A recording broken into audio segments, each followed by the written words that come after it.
Welcome to The Grant, the EU funding podcast.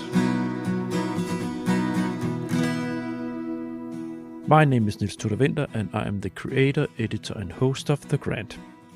The Grant is an independent, non-commercial podcast initiative with the ambition to dig into all corners of the EU R&D funding system on topics of interest for the full EU R&D funding community. Networking is one of the most important elements of working within this field.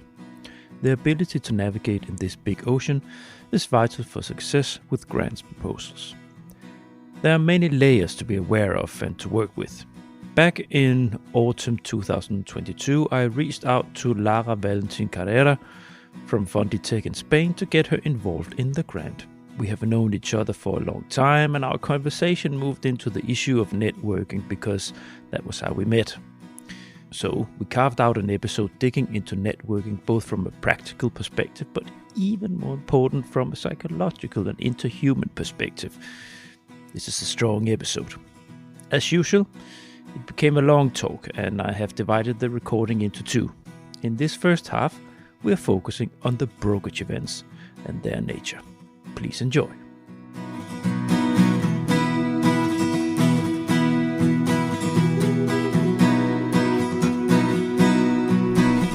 The Grant.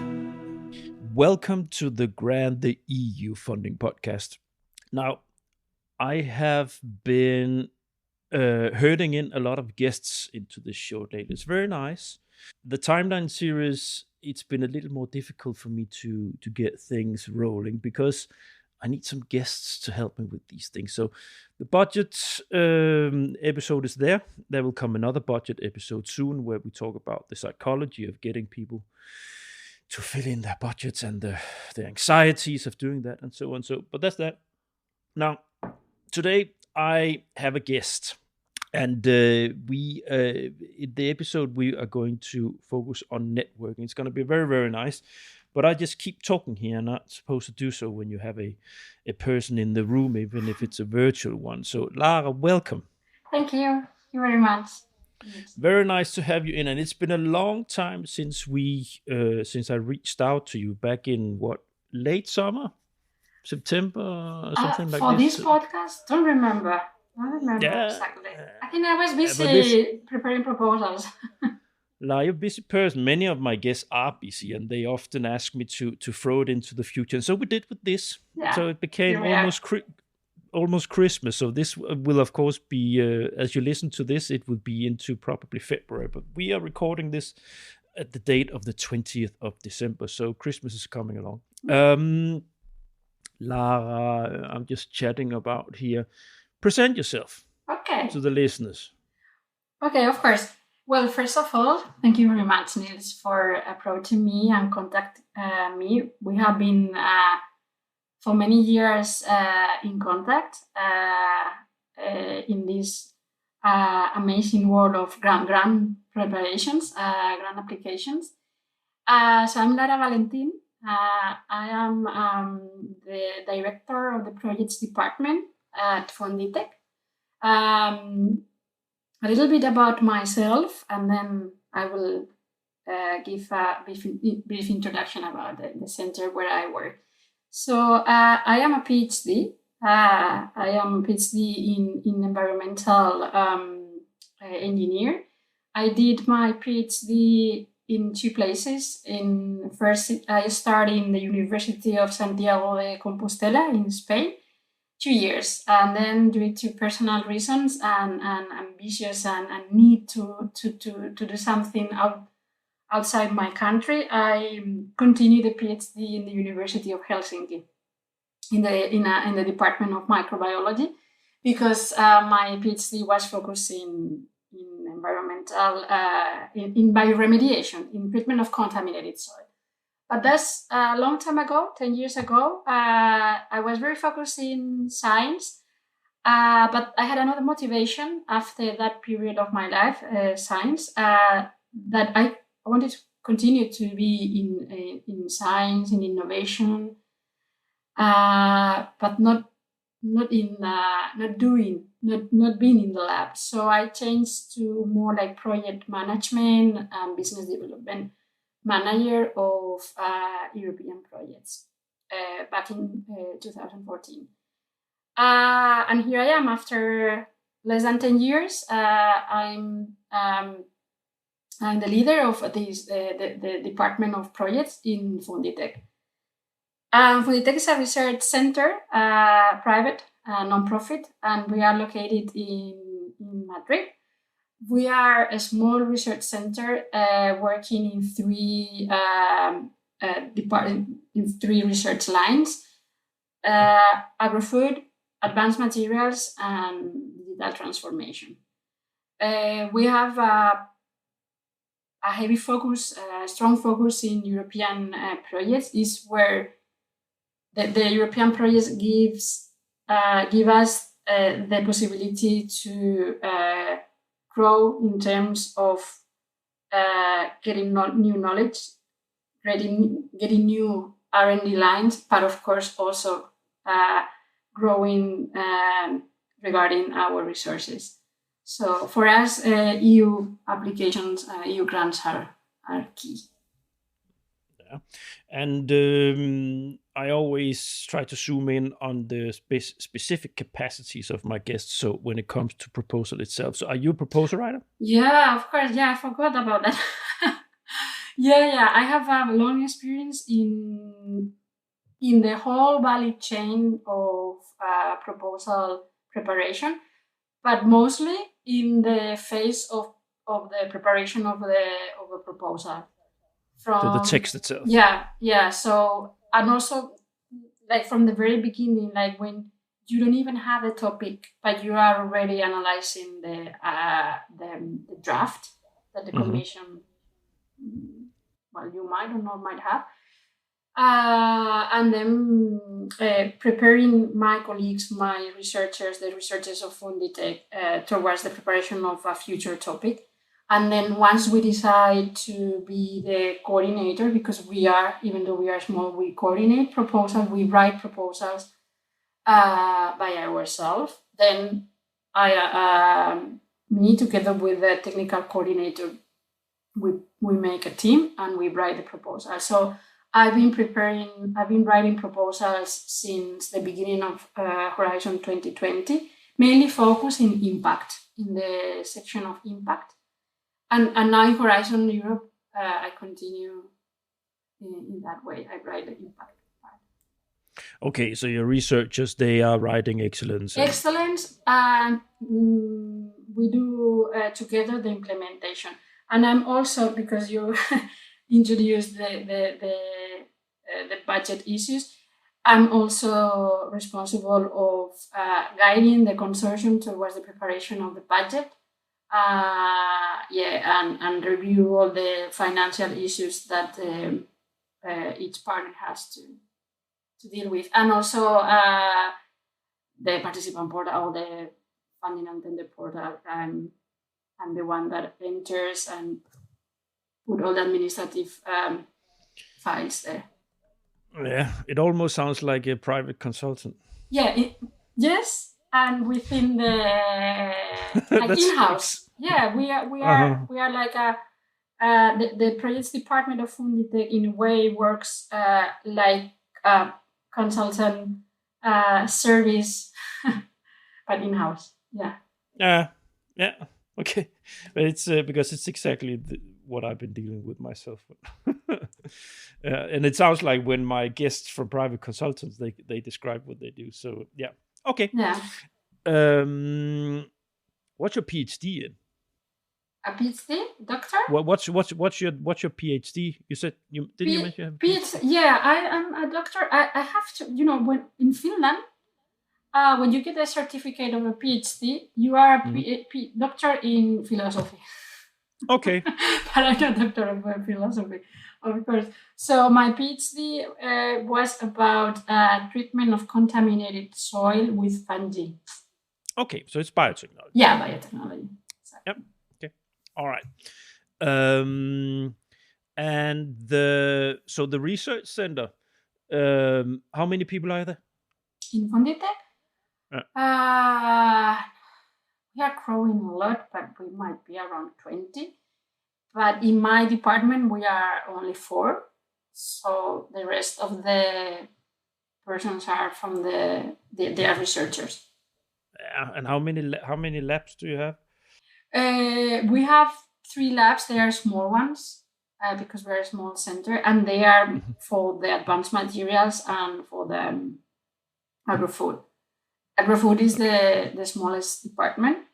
So they have 3 labs. We are located in the research park of the scientific park of Madrid, which is a building inside the campus of the University Autónoma of Madrid. So our ecosystem is very much science, innovation, and okay. And where do you get any support from the government? Do you get any public, any source there? I love your question. Thanks for asking. No, of course. No, we don't. We don't get anything. So, as you know, in Europe, all the private and non-profit organizations that we know, they get their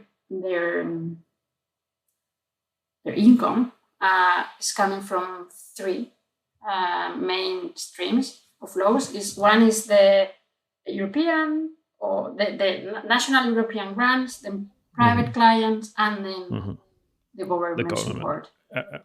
In Spain, most of the centers they have that as well. Depending on the regional government, because this is it's depending on where the center is. So it's not that the national government gives the money to the centers. It's regional government. Yep. So no, we don't get any support. So we have been 4 years because FUNDITEC has 4 years old. It's 4 years old. We work very hard ourselves to sustain our business by private clients and public funding, national and European. Yeah, this is rough. It's really rough. This is rough private research because you have, not long ago I had an interview with Vito, one of the grand old masters from Vito. Yeah. It's been there for many years, and they get from the Flemish government in Belgium, like en bloc, some money, even though it's a private research organization. And then on top of that, they sort of, to grow, they use the funding. But here it's you only have your clients, private industry, I guess, industrial clients, and then what you can collect through funding schemes. We believe at some point it might change because we have a good future. This year, we close this year with, without giving any value, just in case, with 100, we have achieved 120% of our sales objective. And we always are very ambitious and we put very high target to reach every year. So we are over that. So we are growing a lot because we are all seniors. We are a team of seniors, all of us. So we are doing very well. And I hope, I'm very romantic in this, passionate, that at some point it might change, that the government, regional government will support us because we are doing very well and very good for our companies in Madrid. And we have, little by little, we are a small center, but a lot of people know us already.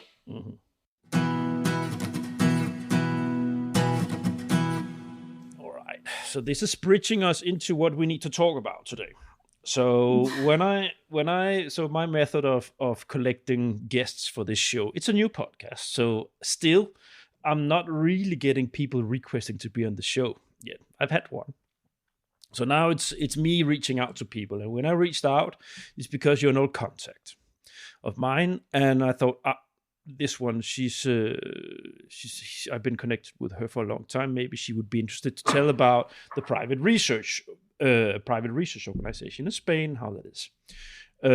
But when we got connected and started to talk, it moved into something else. It moved into talking about networking. And I always ask my guests, I said, this is the idea I have, but is there something you rather want to talk about? So this was your pick. The networking you have to do in relation to working within EU R&D funding. Because networking is essential. For an organization like yours, when you're under that kind of pressure, it's essential.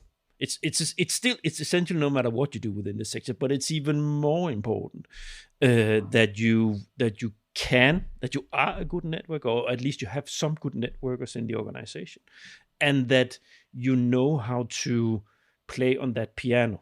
Yeah. Now there are many ways of attacking the networking, and this is what our talk went into. There are many different levels. Both on a practical level, but also a psychology level and skills of social, interhuman level, and so on. That's what we're going to talk about today. It's going to be very, very nice because you are experienced in this. You've been doing this for many years, and so have I. It has been a baseline of what I've been doing since 2010 when I worked with this. So I've been doing a lot of this, and so have you, because we met each other in such a matchmaking event that we will get back to when we move ourselves down the rundown here on what kind of ways to work with these things. So first, a fly-in, just a short. So the importance of networking.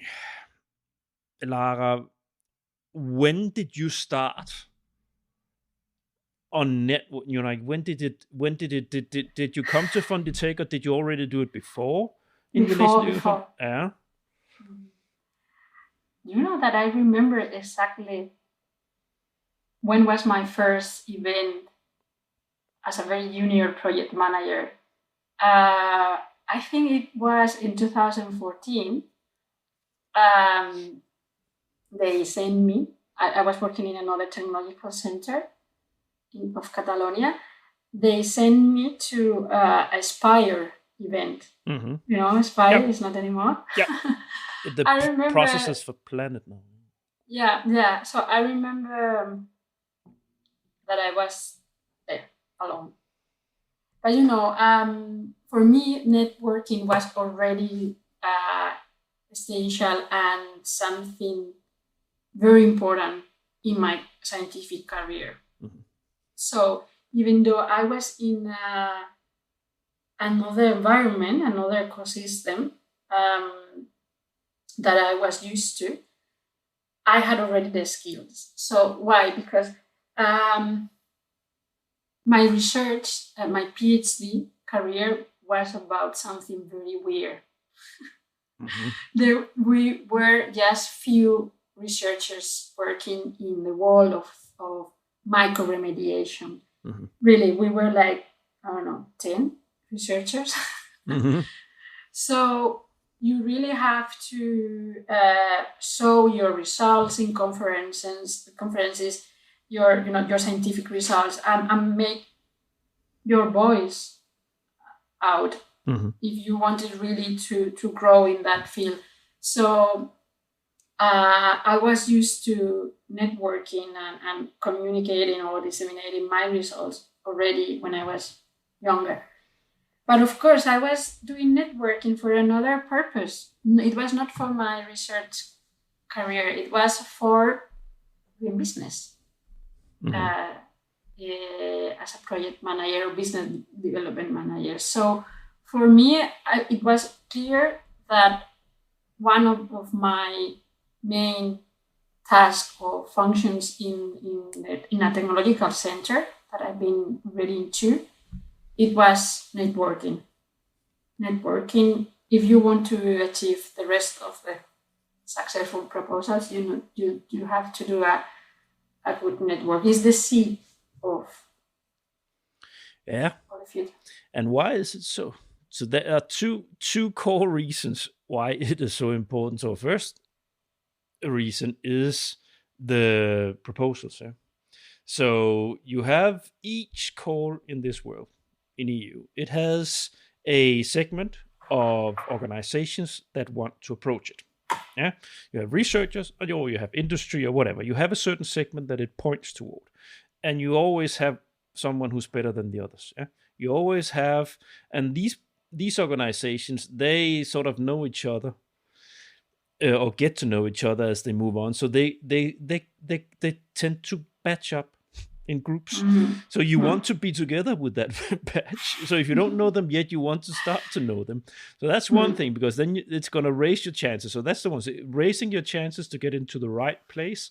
So you'll be with the right people that gets the funding. Two, the second main reason is that you have the ones where you like find the proposal, but you also sometimes need yourself to build something. Or you throw some fish lines out in relation to the research that's going on, and that you need to, that's organic. Yeah? So that's you need to have a big sort of varied segment of organizations you can reach out to, that you can combine in the profile you need when you yourself need to shape something. So that's the two main reasons why this is so very, very important, because none of this comes out of thin air. It's hard work. It's very hard.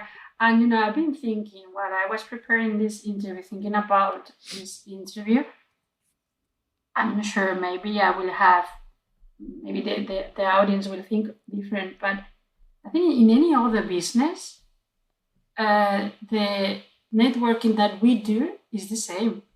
Like 1 year you are networking, I mean, you need to create this net, like very diverse type of potential partners and clients, especially partners, because here we are in grant applications, with very diverse profiles, because 1 year you are preparing a proposal or you want to reach a topic about CO2 valorization, and then next year you are preparing a proposal, or you want to prepare a proposal in a topic about sustainable agriculture. So it's not like if you're in a company, you have the client segment very clear, and usually is, they are your target, that sector. But here your network is like, I know people so diverse from different type of fields and sectors and organization types, and is at the same time really hard. But on the other hand, I feel is wonderful. I love the networking in the context of a grant application or a European context. Yeah.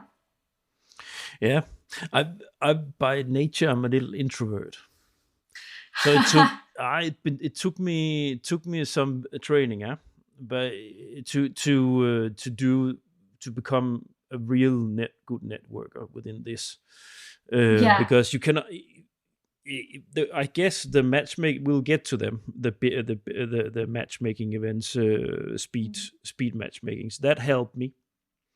Because then you have to, it's like this. It's all scheduled for you. So that's easier than in just a room where you just have to randomly try to pick things up. But it's I now.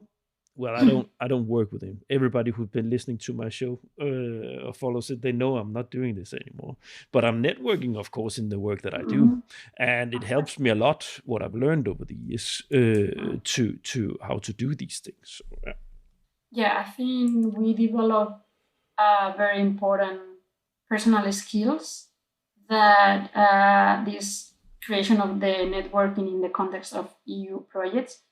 Yeah, personal skills that I think for your life is crucial. Is something so positive. I have noticed myself how the skills I have developed to create my network have helped me in another areas of my life.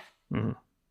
The tolerance, the empathy, we will go to that social skills later on, I guess. But I think it's hard, but at the same time, when you learn, you have to like the people that is working in new projects and are the ones that are sent to matchmaking events.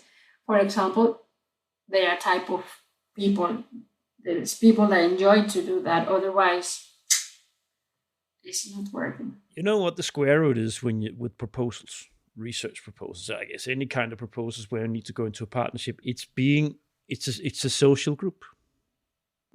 Yeah. And if you do not know how to communicate to a group, all kinds of different personalities and characters and so on, if you don't know how to do that and create a group feeling and so on, then you're not going to succeed, because it's all about communicate. It's a lot of hard work in squeezing out those texts and the information and the whole proposal and so on. But it helps a lot if you manage to handle a group of different personalities. So the psychology part of this, it's extremely important. It's extremely important. I think they should study, the psychologists should study this this happening, because it's also like we are like all Europeans, mostly you do network with European people, different languages, different cultures, different backgrounds, and then you are there doing your best. We all use English with the different accents, different way of communicate, and still you have to get most of that event and networking. So it's hard. There's no time then for a beer after the matchmaking. You're so tired. The networking continues after the matchmaking. Yeah, let's try to attack the animal, and because there are many different things. We'll see how long this will be. But so if we just start with the practical part of it, so tools and methods for the networking. So I can give a piece of myself to start with. So it's learning this, thrown into water, as I mentioned before, when I came to Brussels and had to do this. Matchmaking events, they're essential. Brokerage events. So those became a very important tool. And then you also learn that preparation is vital, because if you don't prepare yourself properly, then you're going to waste a lot of time. I not only went to brokerage events, because there weren't that many actually in around 2010 when I started working with this. I went to conferences, huge, like where you had a exhibition hall, huge exhibition hall. I was working within a sector which helped me. So if it's broad, it's more difficult. I worked within offshore wind, so I could go to wind events and go through the event hall or exhibition hall and talk to the stands. And there I would learn to read go through everybody who was exhibiting, and put notes. Get the first day I came, I would get the book. When you come and register, you would get the book from these exhibitions, and I would go home or sit in a corner of the conference the first 2 hours, and I would then start to put crosses. I would take the map to find them, put crosses on the map of the halls, where to go, and so on. And then I would just start from the top. But see, so that matchmaking, and then matchmaking came more into brokerage events. Yeah, so commission was in the first half of the 10s. They were having matchmaking or brokerage events where you would come. There would be some there would be some information from the scene, and then you would have three walking around with like it wasn't very organized, but then they came up with this concept of what to say, sort of a proposal dating, or like speed dating in a brokerage context, where you would sit at tables. But tell me, Lara, in your end, where have you put the weight on the leg from your side? Which tools are you mostly using in your networking? Well, you have summarized very well the like practically where we do the networking mostly. It's true that it has changed nowadays. Is a bit different than when I also started 10 years ago. You have described very well that you went to a conference and then you have the preceding book. Exactly, it was like that. Yeah. There were not many these brokerage or speed date tables. It's been more towards the end of Horizon 2020. Well, something that I think is also very important for networking, at least something that has been working in my career, is to select very careful who are the key players, and then they are across Europe. Of course, contacted them, but what I was doing, now we have stopped because of the COVID, and maybe we should start again, is to travel to a country, I don't know, Netherlands, and then you visit those key players. Like a study trip. Yeah. Yep. And I was doing that when I was working in the other research center. In Finland, in Netherlands, Italy, you go there and then you go to visit them with a clear purpose. You have to work beforehand, prepare the meeting in each organization, why you go there, what you are going to offer them, what is the purpose of doing that meeting. So perhaps there was not a proposal as such to prepare, but just to know each other in person. Yeah. But now that has stopped because of these 3 years of pandemic. So now we have a lot of online brokerage, which I don't know. This is a message for. It's cheaper. I think it's cheaper, but cheaper for the commission.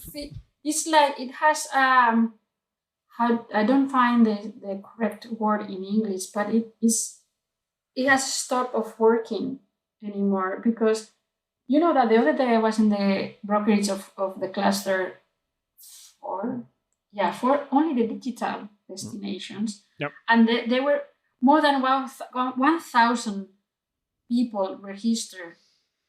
Is that the one in Budapest? Or is that in Budapest? No, it was only online. Okay. There was not... so with more than 1,000 participants in an online brokerage event, how do you successful networking? It's really hard. So I think we should come back to the face-to-face brokerage. It is indeed a tricky one. You know what I did? What I did was that I booked people that I could book for those, I don't know, 20 meetings or whatever. And then I would get back to people continuously. I had a long list. And then I would call people on phone, find them, identify them, find their phone numbers or email and so on, and then take it bilaterally afterwards.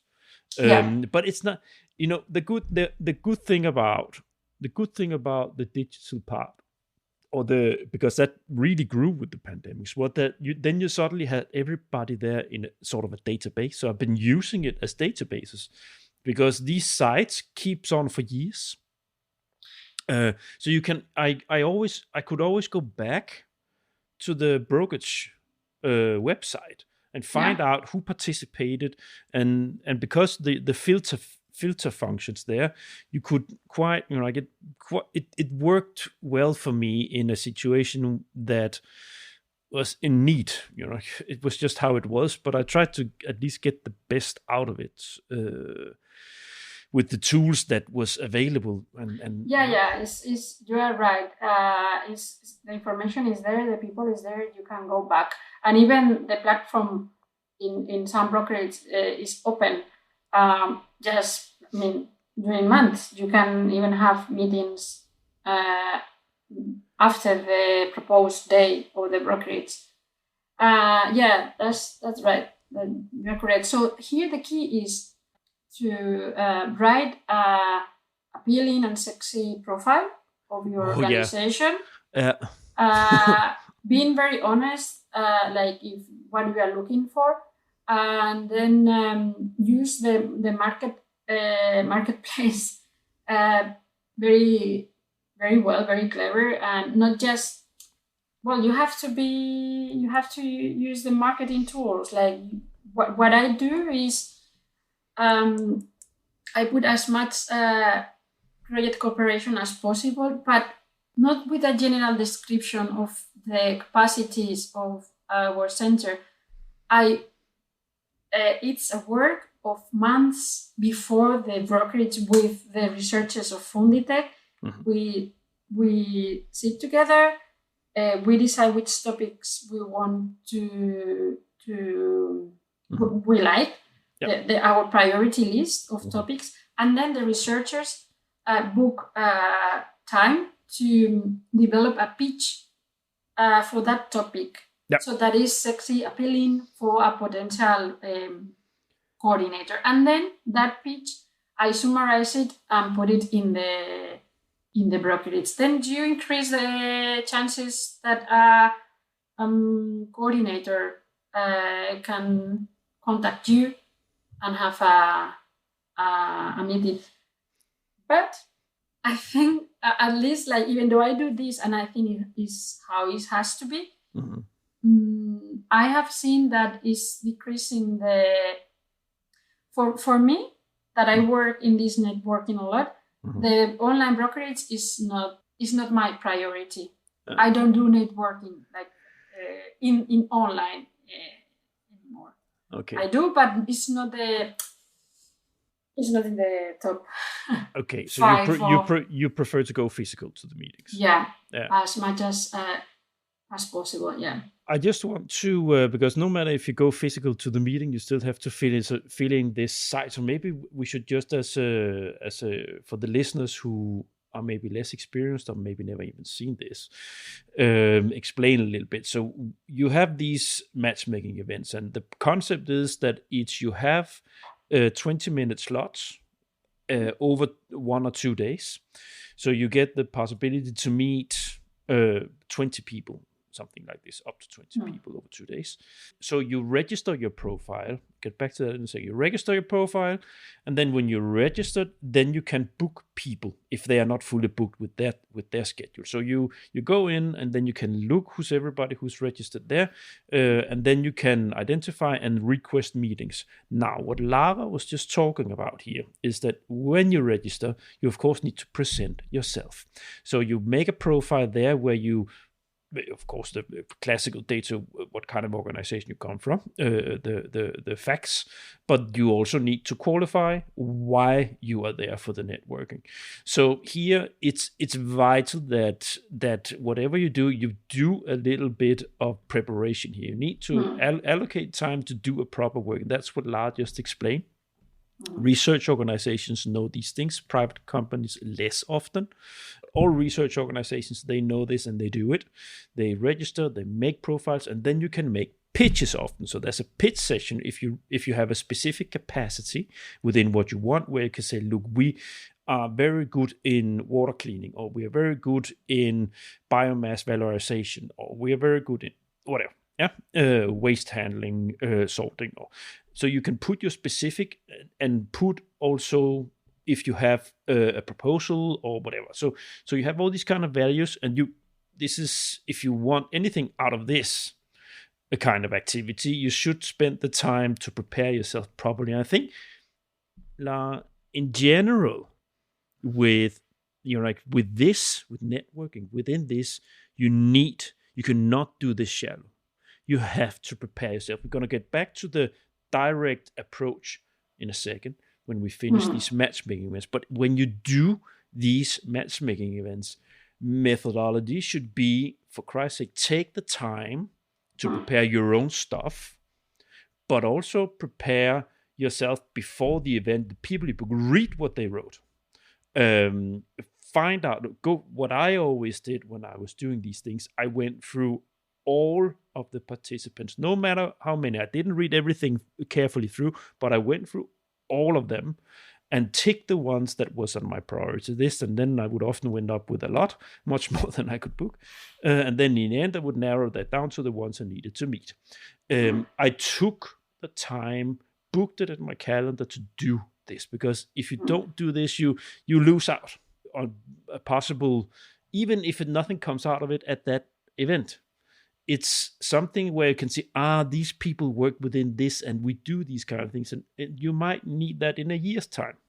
Correct. So it gives you an idea of, if you're new, if you're a junior that is being sent to these things, if you want to start to get an idea of what is this sector actually is, even though it can be quite broad, if it's a full cluster, it's brokerage for, but you get a much better idea just by reading what people are doing.